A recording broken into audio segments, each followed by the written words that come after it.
Hello and welcome to the fourth video in my fun little project that a few people wanted me to do. So far, I have done what I'm looking most forward to next year in 2020.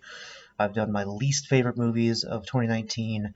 My most recent movie, or video, I guess, was my favorite supporting actor and supporting actress performances of 2019.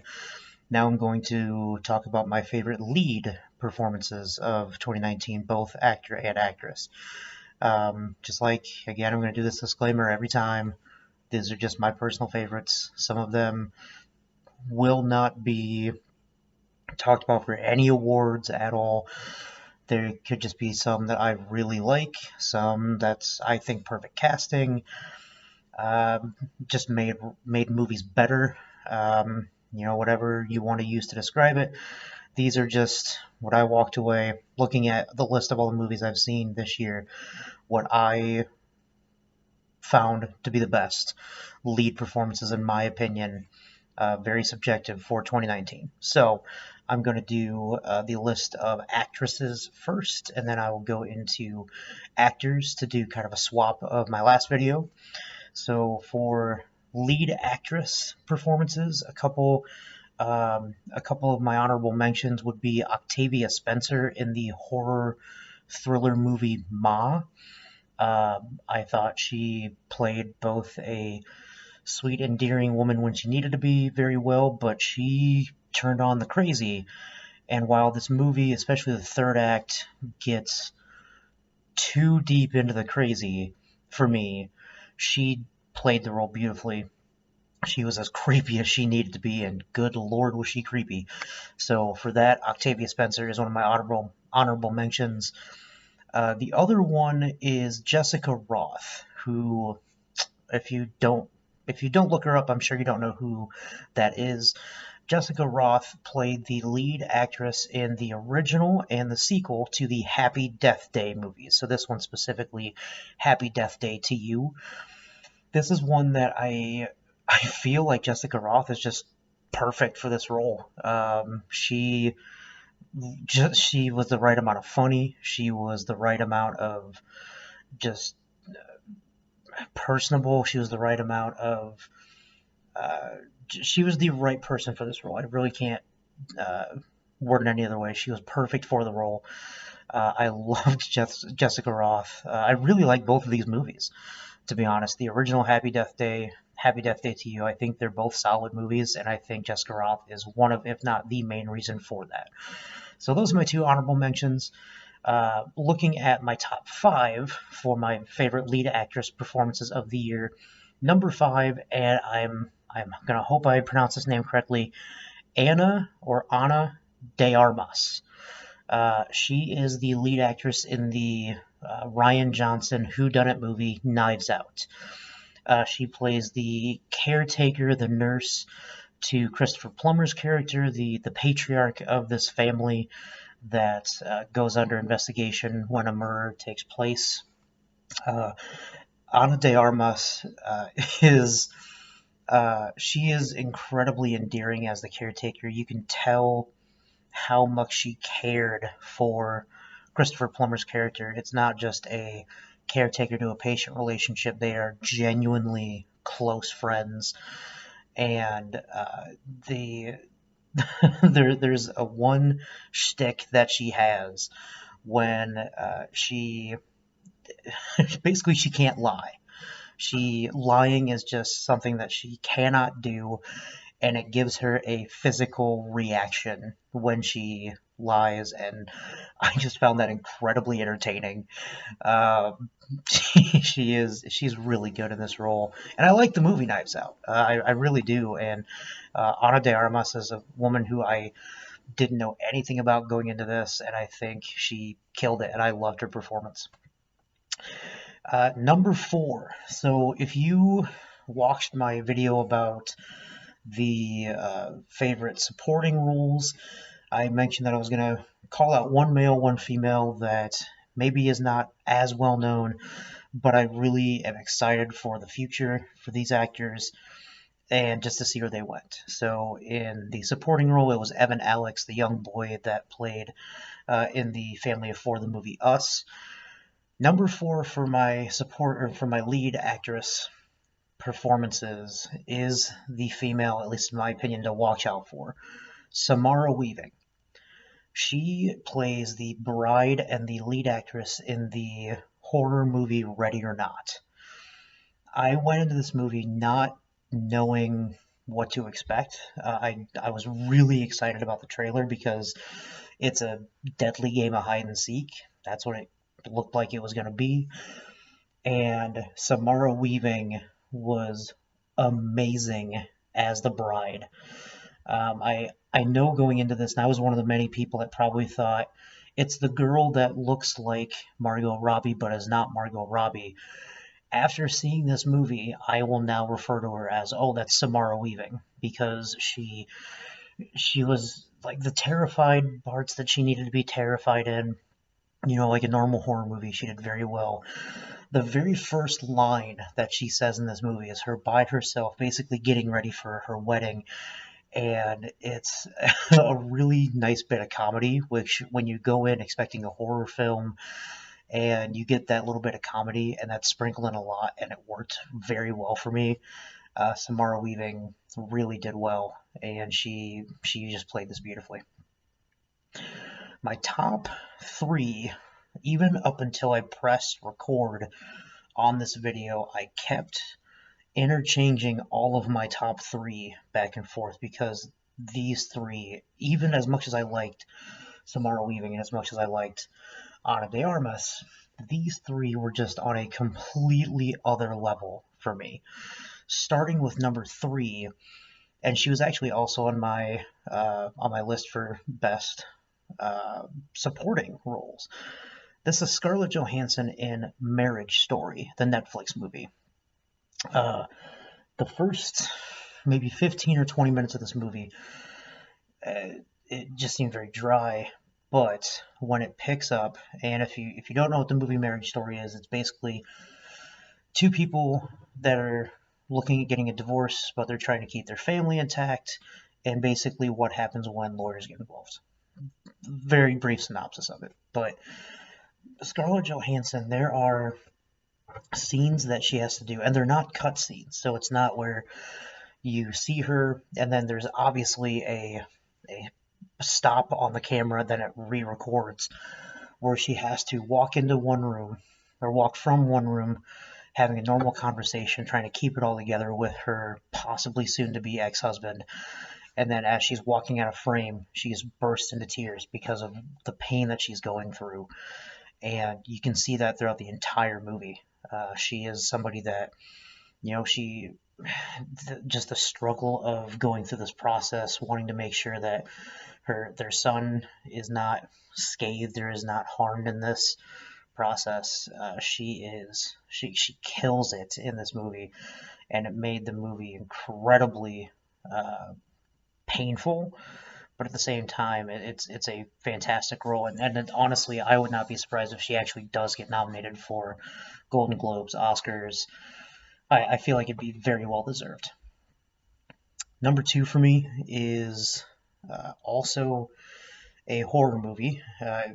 Feels like I've seen a lot of horror movies, and anybody that knows me knows that I do not do well in horror movies. I get scared very easily. It would be Lupita Nyong'o in Us. She plays the matriarch of the family of 4, and just like Evan Alex, as I mentioned earlier, she has to go from being a normal mother, normal wife, to being part of the deranged family of 4. And there's a couple of moments in the trailer where you hear a laugh, or you hear just dialogue, and it is not Lupita Nyong'o as you've ever seen her before. That turn that she does, as I believe the character's name is Red, that she plays the scary version of herself, I believe is Red. The way that she talks and the way that she moves very light on her feet when she is the bad version of herself. And she's basically, she's not the menacing, let's drudge through the woods and just chase after somebody. She is a let's be light as a feather, just kind of sashaying through through life, which made it even creepier for me. And Lupita Nyong'o was something else in this movie. She deserves every award she may be nominated for. And for the longest time, this movie came out in March, May, somewhere in there, and I did not think at that time there was going to be anybody that came close to surpassing her, for my opinion, for Best Lead Actress. So she is number 2. And again, for the longest time, I did not see anybody surpassing her. Recently, and it very well could be that I saw this movie very recently, there's a movie called Bombshell, where the real life Megyn Kelly, who is a former Fox News anchor, who is now doing another venture, and I can't think of it off the top of my head. She is played by Charlize Theron. And whether you know Megyn Kelly or not, and if you have any desire to see this movie, watch interviews of Megyn Kelly first. And by interviews, I mean ones that she's conducting. Watch a decent amount and then watch this movie, because Charlize Theron becomes Megyn Kelly. She looks exactly like Megyn Kelly. Her mannerisms are exactly that of Megyn Kelly.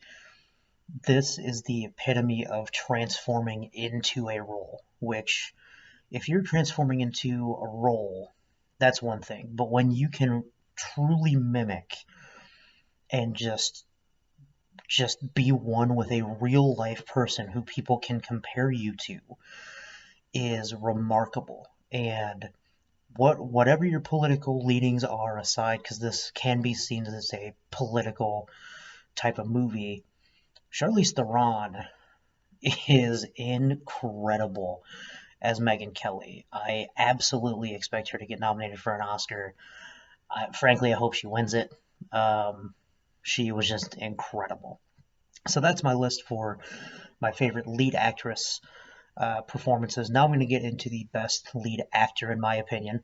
Again, a couple of my honorable mentions. Adam Driver from Marriage Story. Thought he was very good. And it's interesting going from seeing him in, say, Star Wars, the Star Wars trilogy, as Kylo Ren, to being just a husband who's trying to keep his marriage from falling apart. That's it's two very different roles, but Adam Driver certainly was great. And Paul Walter Hauser, he plays Richard Jewell in the movie called Richard Jewell. When you're in a movie that has a supporting cast of Sam Rockwell, John Hamm, Olivia Wilde, Kathy Bates, and you are virtually a not a household name actor like Paul Walter Hauser is, and you're supposed to be the one leading that cast, you need to bring it. And he is the most sympathetic. He you feel for this guy. You just want him to win. You want him to succeed. Does it really well. So my top 5 for best lead actor performances of the year. Number 5 for me is Leonardo DiCaprio in Once Upon a Time in Hollywood. The movie itself, I like it. It is a weird movie, but I mean, name a movie that DiCaprio is not good in. He always gives incredible performances. Finally, a year or two ago, won an Oscar that was well deserved. But in this role, for Once Upon a Time in Hollywood, he plays an actor that he believes is is washed up a little bit, and the chemistry that he and Brad Pitt have is really good. And I mean, there's not really much else to say. I mean, he does well, like he always does. And so, just for being a great actor, quite frankly, Leonardo DiCaprio is number 5 for me. Number 4 is, and I feel like number 4 is a tragedy. And the reason I say that is, if this movie would have come out closer to now, so closer to award season, I feel like he would have been the double-edged sword's shoe-in for an Oscar nomination. And I say double-edged sword because I feel like he would have got it. But the fact that this movie came out so long ago, I think the buzz is not really there. But I do think he would also be highly compared to Rami Malek, who played Freddie Mercury in Bohemian Rhapsody. So my number 4 is Taron Egerton, who plays the role of Elton John in the movie Rocket Man. And Taron Egerton, the fact that he sings all the songs that are in the movie, he sings them himself, is impressive enough. If you've ever heard him sing, you know that's impressive. If you've never heard him sing, please see this movie. See the movie Sing, the animated movie that he also does his own singing in. He plays a gorilla in that movie. Very talented musician, and he has to be eccentric because he's Elton John. He has to be dramatic because, again, he's Elton John. He has to be he has to be all over the place, and he does every part of this role beautifully. If this movie would have come out closer to now, I believe he would have been nominated for an Oscar.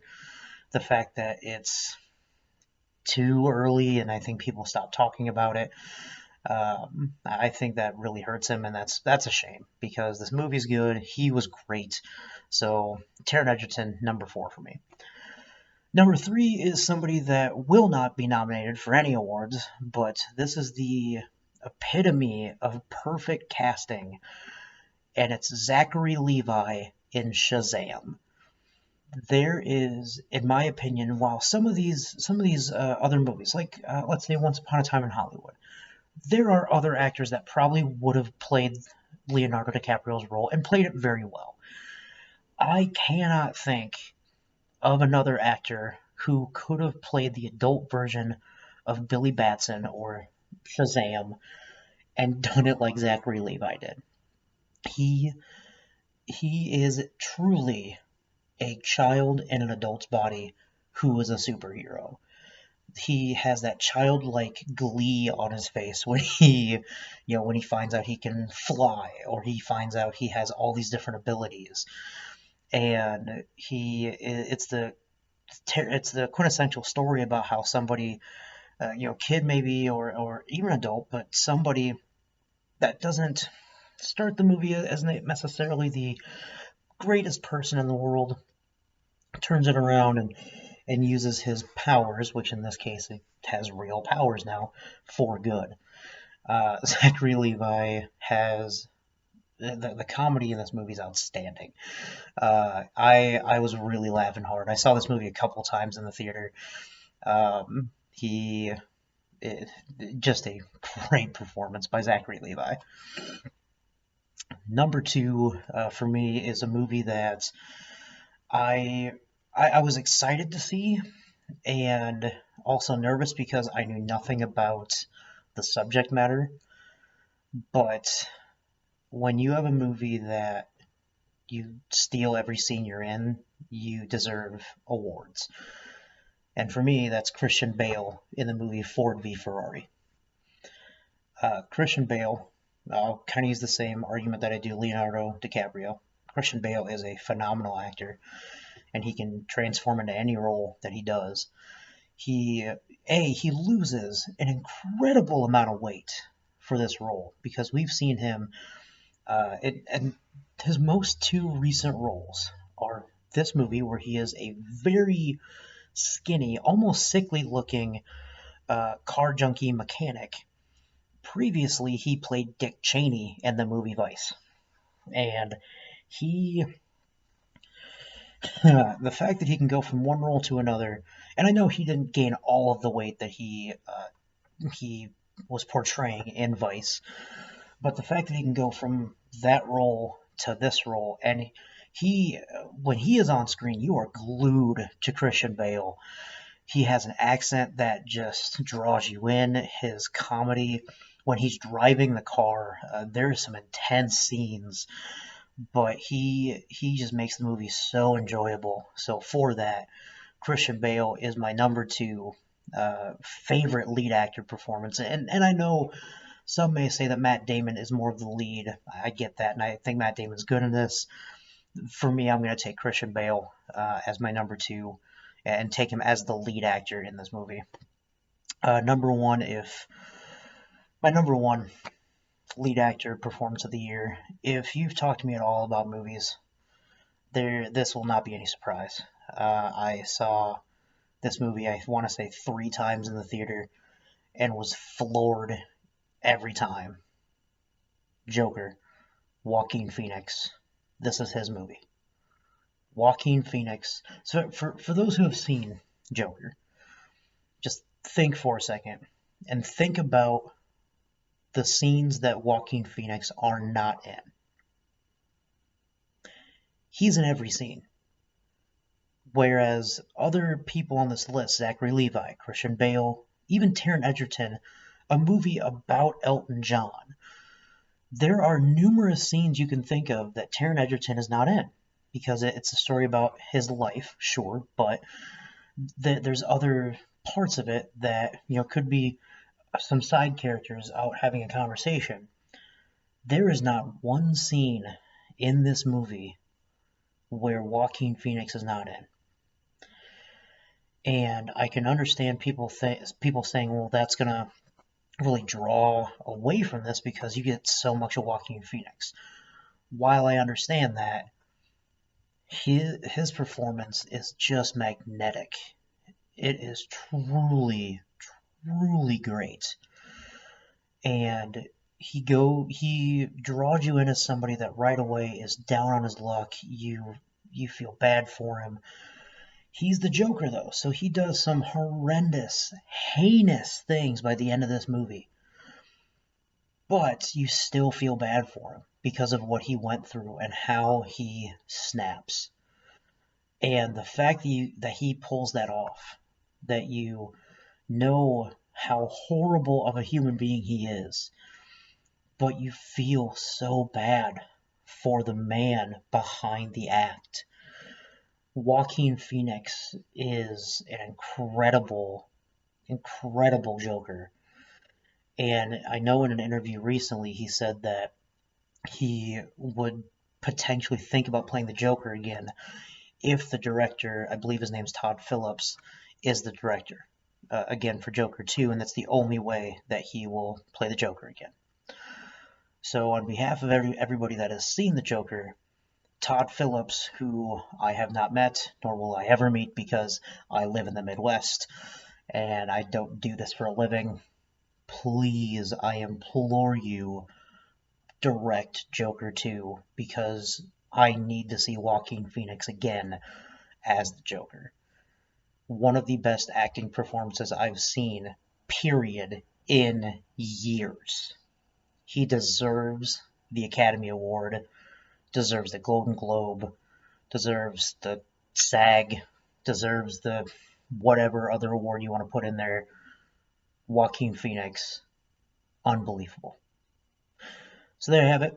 Those are my picks for my favorite lead actor and lead actress performances of 2019.